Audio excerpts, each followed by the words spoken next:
Shalom, Bapak Ibu Saudara, kaum muda-mudi, Sobat Delima yang dikasihi oleh Tuhan Yesus Kristus. Mari kita memulai dan menjalani hari-hari hidup kita dengan menghidupi firman Tuhan.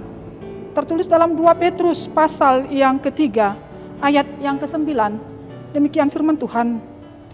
Tuhan tidak lalai menepati janjinya, sekalipun ada orang yang menganggapnya sebagai kelalaian.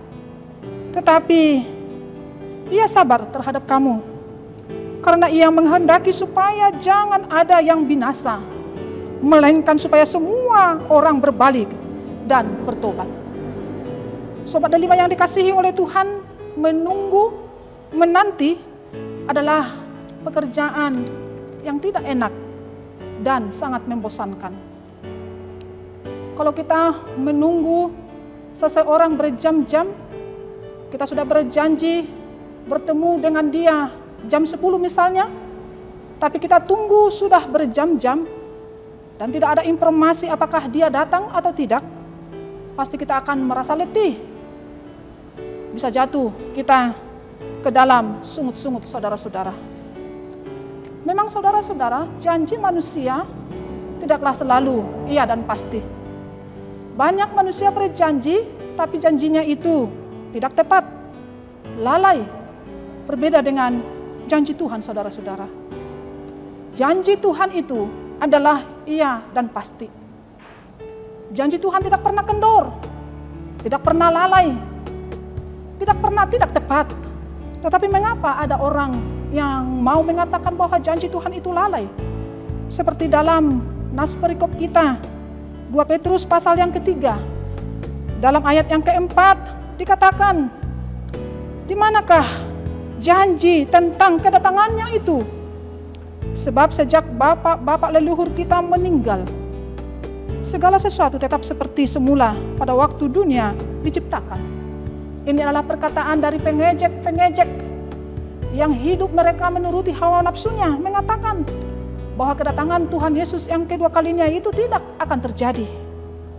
Karena itu Petrus mengingatkan pengejek-pengejek yang hidup menurut hawa nafsunya.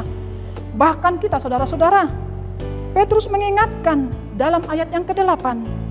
Dikatakan demikian, akan tetapi saudara-saudaraku yang kekasih, yang satu ini tidak boleh kamu lupakan, yaitu bahwa di hadapan Tuhan satu hari sama seperti 1000 tahun, dan 1000 tahun sama seperti satu hari.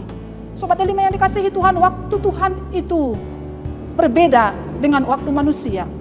Perhitungan Tuhan berbeda dengan perhitungan manusia. Tuhan berkuasa atas waktu. Tuhan yang mengatur waktu, saudara-saudara. Karena itu, saudara-saudara yang dikasihi oleh Tuhan, tidak ada janji Tuhan yang lalai. Janji Tuhan itu pasti dan ya, karena Tuhan berkuasa atas waktu saudara-saudara. Karena itu, kalau kita masih diberi kesempatan hidup saat ini, itu menjelaskan bahwa Tuhan itu sabar terhadap kita.